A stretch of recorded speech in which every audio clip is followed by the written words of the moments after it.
Halo Sobat PI, pada video kali ini kita akan membahas topik terkait kebijakan perdagangan internasional. Selamat menyaksikan. Setiap aktivitas ekonomi, baik secara nasional maupun global, pasti tidak lepas dari suatu kebijakan. Dalam perdagangan internasional, tanpa sebuah kebijakan, roda perekonomian akan berjalan dengan tidak teratur atau justru akan sewenang-wenang. Nah, apa sih perdagangan internasional itu? Perdagangan internasional dapat diartikan sebagai transaksi dagang antara subjek ekonomi negara yang satu dengan subjek ekonomi negara yang lain. Kebijakan perdagangan internasional itu apa? Kebijakan perdagangan internasional adalah salah satu bagian dari kebijakan ekonomi makro, yang dimana pemerintah melakukan tindakan dan pengaturan yang dapat mempengaruhi struktur dan arah transaksi perdagangan dan pembayaran internasional.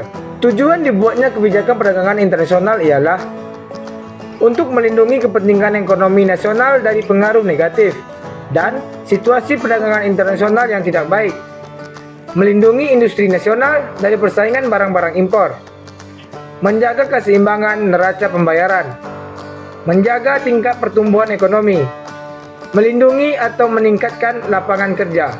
Kebijakan internasional meliputi 1. Tarif. Tarif spesifik dikenakan sebagai beban tetap atas unit barang yang diimpor. Misalnya, tarif $6 untuk setiap barel minyak.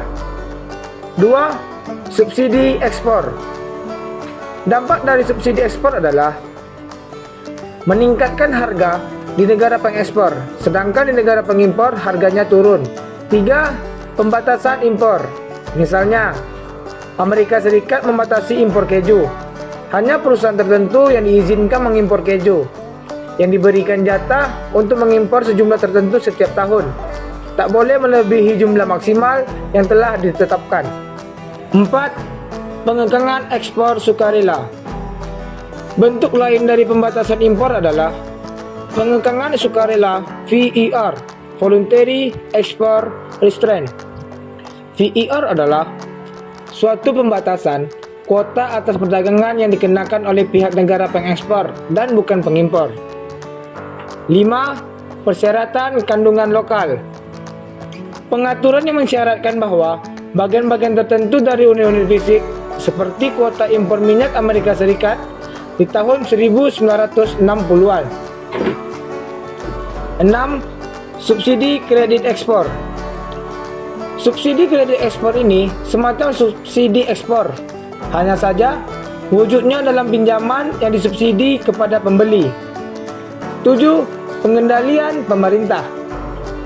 Pembelian oleh pemerintah atau perusahaan yang diatur secara ketat dapat diarahkan pada barang-barang yang diproduksi di dalam negeri meskipun barang-barang tersebut lebih mahal daripada yang diimpor. 8. Hambatan-hambatan birokrasi. Terkadang pemerintah ingin membatasi impor tanpa melakukannya secara formal. Kebijakan perdagangan lainnya dapat berupa 1. Kebijakan perdagangan bebas. Politik dagang bebas adalah kebijakan pemerintah untuk mengadakan perdagangan bebas antar negara. Pihak yang mendukung kebijakan ini bebas mengajukan bila memiliki spesialisasi keunggulan. 2. Politik proteksi. Politik proteksi adalah kebijakan pemerintah untuk melindungi industri dalam negeri yang sedang tumbuh dan persaingan-persaingan barang-barang impor. Proteksi dapat dilakukan melalui kebijakan berikut ini. Yang pertama, tarif dan bea masuk. Yang kedua, pelarangan impor. Yang ketiga, kuota. Yang keempat, subsidi. Dan yang kelima, dumping. 3. Politik autarki. Politik autarki adalah kebijakan perdagangan dengan tujuan untuk menghindarkan diri dari pengaruh-pengaruh negara lain, baik pengaruh politik, ekonomi, maupun militer. Sehingga kebijakan ini bertentangan dengan prinsip perdagangan internasional yang menganjurkan adanya perdagangan bebas. Selanjutnya ialah kebijakan ekspor. Kebijakan perpajakan dalam bentuk pembebasan, keringanan, pengembalian, atau pengenaan pajak ekspor untuk barang-barang tertentu. Contoh, CPO dikenakan pajak ekspor. Berikut adalah beberapa komoditi ekspor Indonesia, yaitu kopi, udang, minyak kelapa sawit, karet, dan produk turunannya, dan kakao. Kemudian kebijakan impor. Tujuan kebijakan ini adalah untuk melindungi industri di dalam negeri terhadap persaingan barang-barang impor. Oleh sebab itu, kebijakan impor lebih sering disebut sebagai kebijakan proteksi. Berikut beberapa komoditi impor Indonesia. 1. Plastik dan produk berbahan plastik. 2. Mesin dan peralatan mekanik. 3. Peralatan elektronik. 4. Kendaraan dan suku cadangnya. Dan yang kelima, serealia. Commercial terms adalah istilah yang digunakan dalam perdagangan internasional untuk mengatur agar tidak terjadi kesalahan interpretasi dalam pembuatan kontak. Ketentuan moda transportasi laut yang dibuat ialah: yang pertama, FOB, Free on Board, adalah penjual harus menanggung sejumlah biaya, seperti biaya pajak atau biaya ekspor, biaya angkut barang dari gudang ke pelabuhan, biaya muat barang dari pelabuhan ke kapal, dan biaya penataan barang di kapal. Yang kedua, CEF, Cost Insurance and Freight. CEF adalah sistem pembayaran yang dimana penjual bertanggung jawab untuk membayar biaya pengiriman barang hingga ke pelabuhan negara tujuan.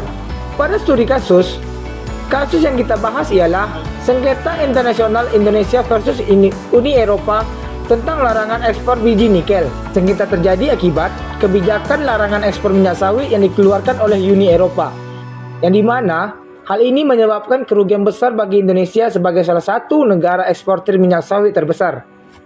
Namun, pemerintah Indonesia melalui Peraturan Menteri Energi dan Sumber Daya Mineral Nomor 11 Tahun 2019 tentang perubahan kedua atas Peraturan Menteri Energi dan Sumber Daya Mineral Nomor 25 Tahun 2018 tentang pengusahaan pertambangan dan mineral batubara, memutuskan untuk memberhentikan kegiatan ekspor biji nikel mulai dari tanggal 1 Januari 2020. Peraturan ini dianggap melanggar prinsip restriksi kuantitatif dalam pasal 11 General Agreement on Tariff and Trade dan dituntut oleh Uni Eropa kepada Dispute Settlement Body World Trade Organization atau DSB WTO. Bagaimana?